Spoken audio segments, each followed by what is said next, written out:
Good morning students, Jai Hind. My name is Muhammad Adil and from now onwards I'll teach you English, both English literature and English grammar. So students, let's start with English grammar. Okay. So students, you have read some of the things earlier in previous classes, such as what is a sentence, and there are declarative sentences, interrogative sentences, exclamatory sentences and imperative sentences. Like you have idea about these four kinds of sentences. But before starting the chapter, I would request you to go through to have a look on this picture. And I want to ask that students, here this boy says a statement, says a sentence. What sentence? This boy says, Suzanne is a writer. Clear? Similarly, this boy again says another line, another sentence, that she has written a story. So हम लोग किसके बारे में बात कर रहे हैं? Whom we are talking about? We are talking about Suzanne. So Suzanne is a writer according to this boy, and this boy says that she has written a story. So if you focus on the sentence, you can say that these sentences are statements actually. Similarly, this same sentence, what this boy has told, the same sentence told by this girl in a way that is Suzanne a writer, means whatever the statement was there, this girl converts that statement into a question. Clear? I'll try to explain. बच्चों इसको ऐसे समझो कि यहाँ पे जो चीज़ Suzanne ये boy कह रहा है कि Susan is a writer, same चीज़ ये गर्ल यहाँ पे पूछ रही है कि क्या सुजैन इज़ अ राइटर, क्या सुजैन राइटर है. ठीक है, तो क्योंकि ये पूछ रही है कि क्या सुजैन राइटर है, तो ये क्वेश्चन कर रही है. उसी सेंटेंस को बॉय एज एन आंसर दे रहा है या एज ए स्टेटमेंट दे रहा है, और उसी सेंटेंस को ये गर्ल एज अ क्वेश्चन कर रही है. क्लियर? सो इसमें क्या डिफरेंस है, इन दोनों सेंटेंस में क्या डिफरेंस है? आप बहुत सिंपली ऑब्जर्व कर सकते हो कि सर यहाँ पे इज़ नेम के बाद यानी नाउन के बाद आया है, और जब क्वेश्चन किया जा रहा है तो इज़ जो है नाउन के पहले आ रहा है. सुजैन तो नाउन होता है, ठीक है, सुजैन नाउन है, किसी लड़की का नाउन है, नेम है. तो जब इज़ अगर किसी नाउन के पहले आता है तो वो सेंटेंस क्या बन जाता है? क्वेश्चन वाला सेंटेंस बन जाता है. कौन सा सेंटेंस बन जाता है? क्वेश्चन वाला. देखो इस बार फिर से नेक्स्ट एग्जाम्पल देखो. She has written a story. She has written a story. अब देखो इसी सेंटेंस को, the same sentence when converted by this girl in interrogative, she asked in a way, has she written a story? Has she written a story? So what happened? She has is substituted by has she. ठीक है, कुछ ऐसे समझो कि she has के जगह substitute करके has she कर दिया गया. So I would ask you to think one thing. एक चीज़ सोचो और थोड़ा सा इस पे माइंड पे थोड़ा प्रेशर डालो कि वाई इज़ इट सो, ऐसा क्या हो रहा है. दोनों ही एग्जाम्पल में, चाहे ये एग्जाम्पल ले लो, चाहे ये एग्जाम्पल ले लो, चाहे ये शी हैज़ रिटन वाला ले लो, चाहे हैज़ शी रिटन ले लो, दोनों में ही व्हाट हैपेंड कि इज़ और हैज़ पहले आ गया. तो सबसे पहले ये जानना ज़रूरी, इज़ और हैज़ होता क्या है? इज़ और हैज़ होता है हेल्पिंग वर्ब. क्या होता है? HV, helping verb. तो अगर हेल्पिंग वर्ब फ्रंट में आ जाए, स्टार्टिंग में आ जाए, अगर हेल्पिंग वर्ब स्टार्टिंग में आता है किसी सेंटेंस के, तो ये सेंटेंस क्या बन जाएगा बच्चों? ये सेंटेंस बन जाएगा इंट्रोगेटिव यानी कि क्वेश्चन वाला. ठीक है ना? चलो आगे देखते हैं. देखो इस पर डिटेल में यही समझाया गया है, इसमें डिटेल में देखो यही समझाया गया है. क्या समझाया गया है? कि सूरज का सेंटेंस क्या है? स्टेटमेंट. लेकिन जो ईशानी कह रही है वो क्या है? क्वेश्चन है. अच्छा, इन दोनों का नाम भी है. ये है कौन? ये सूरज है, ये सूरज है, और ये क्या है? ईशानी. ठीक है बच्चों, चलो आगे बढ़ते हैं. तीसरा समझ में आ गया कि सूरज जो है करता है कहता है स्टेटमेंट और ईशानी कहती है क्वेश्चन. नेक्स्ट इससे ये पता चलता है कि जो भी स्टेटमेंट असर्टिव में सूरज कह रहा है उसी को ईशानी क्या बना दे रही है, इंट्रोगेटिव बना दे रही है। आई होप कि आपको समझ में आ रहा होगा कि असर्टिव क्या होता है और इंट्रोगेटिव क्या होता है। ऐसे समझो कि नॉर्मली कोई बात अगर कही जाए as a statement, as a statement का मतलब कि कोई अगर अपना व्यक्ति बात कहता है तो वो क्या कहलाएगा, वो असर्टिव कहलाएगा। और अगर कोई क्वेश्चन पूछता है तो वो क्या कहलाएगा, इंट्रोगेटिव कहलाएगा। और यहाँ पे हो भी रहा है सेम चीज़। शी हैज़ रिटन में एक बात कही गई है और इसी बात को पूछा गया है इस हैज़ शी रिटन स्टोरी में। क्लियर? नेक्स्ट जो मैंने अभी आपको बताया सेम चीज़ यहाँ पे है। यहाँ पे एक सेंटेंस है, स्पाइडरमैन इज़ हीरो। सो बच्चों, इफ़ आई टेल यू कि इसे कन्वर्ट करो, if I ask you to convert it into interrogative sentence, how will you do this? So बच्चों, you will write is in the starting and then noun and then is a superhero. Remember the process ना, process क्या था इसके पहले वाले में process क्या था? यही तो आपस में स्वैप हो रहा था। ध्यान से देखिएगा, यही तो आपस में स्वैप हो रहा है, यही पोर्शन तो स्वैप हो रहा है शी हैज़, है ना। तो सिमिलरली यहाँ पे भी होगा, स्पाइडरमैन इज़ को हम लोग स्विच कर देंगे इज़ स्पाइडरमैन में, ठीक। सिमिलरली रीता कुड को हम लोग स्विच कर देंगे किस में, कुड रीता में। क्या सेंटेंस है, Rita could draw a sketch, so could Rita draw a sketch, इसको स्विच कर दिए, आपस में चेंज कर दिए पोजीशन इनकी और लिख दिए could Rita draw a sketch. तो ये हमारा क्वेश्चन है और ये हमारा स्टेटमेंट है। क्लियर? तो क्योंकि ये क्वेश्चन है, that is why it is called interrogative sentence. Clear? आगे देखते हैं। Adding a question word like do did does, do did और डज, इसका मतलब समझो बहुत आराम से, ठीक है। देखो होता क्या है ना बच्चों कि इज़ का तो आपको समझ में आ गया, कुड का भी आ गया, बट ऐसा भी होता है कि डू डिड और डज के साथ भी हम लोग क्वेश्चन वर्ड बनाते हैं।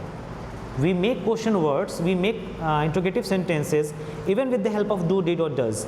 And how we do did, how we do this, let's say there's a sentence, Ben wants to play, Ben wants to play. So here is a statement like someone is the speaker, there will be a speaker who says that Ben wants to play. So if you want to convert it into an interrogative one, you will say does Ben want to play, you will say does Ben want to play. अब question ये आता है कि sir यहाँ पे does क्यों लगा दिया आपने, क्वेश्चन ये आता है सर यहाँ पे आपने डज क्यों लगा दिया। तो पहले समझो, पहले देखो क्या क्या चीज़ हो रहा है।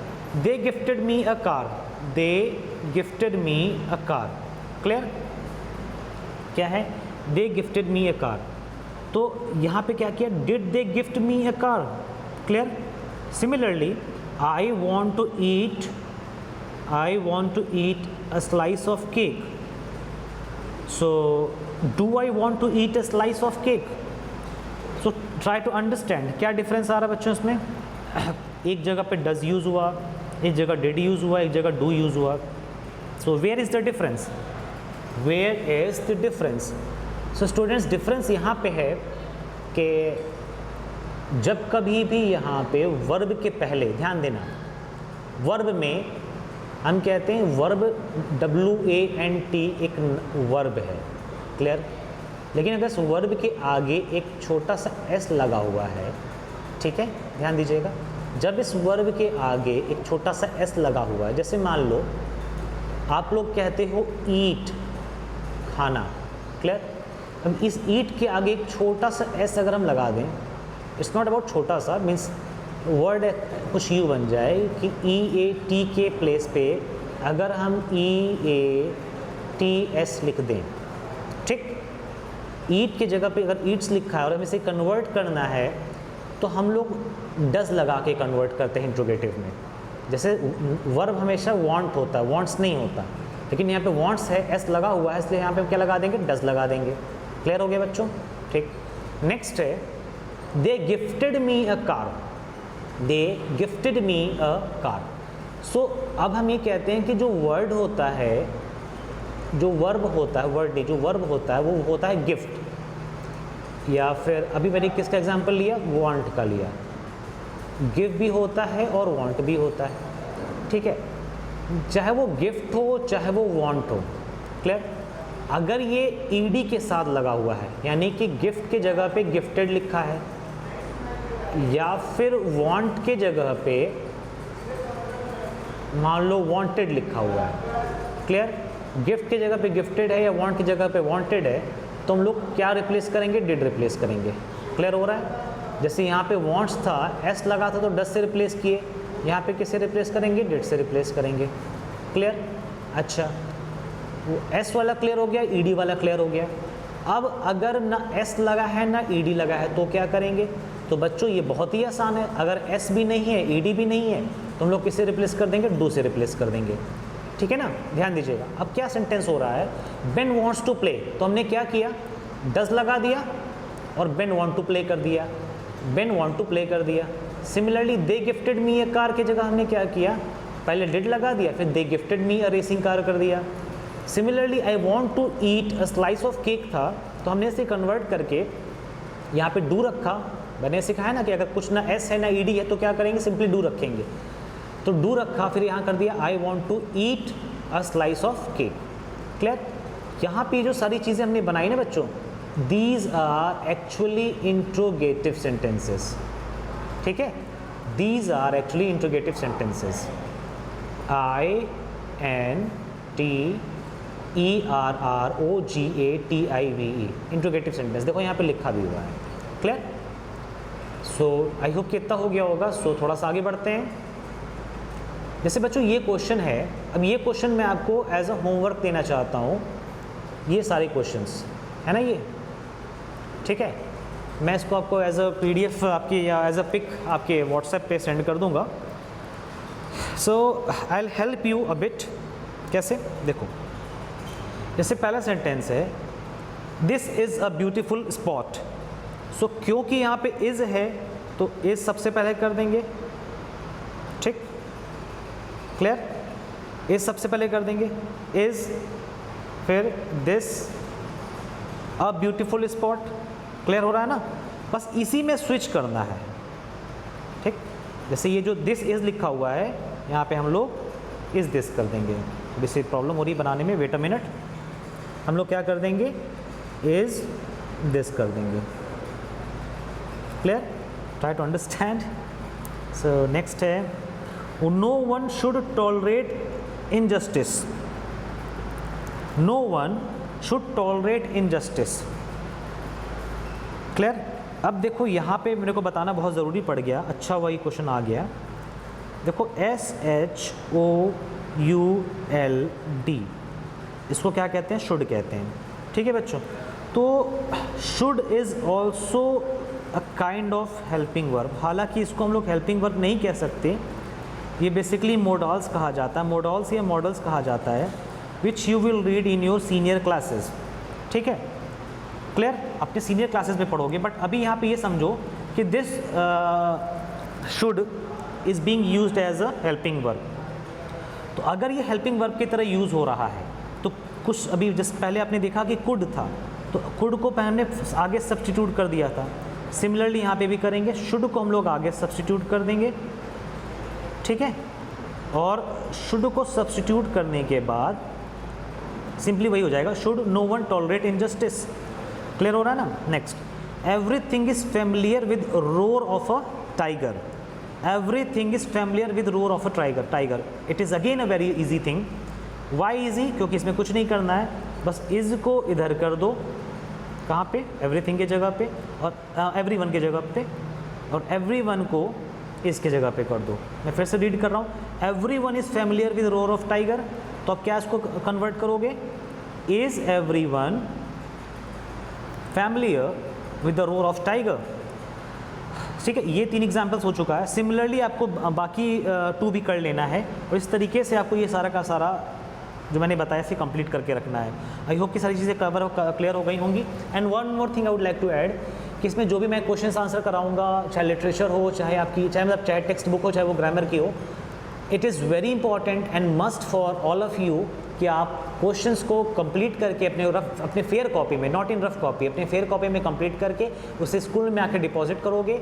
We'll check it, we'll give marks on it and इसके बाद आपके गार्जियन जो भी आएंगे वो उसको रिटर्न लेके चले जाएंगे. ठीक है. So thank you so much.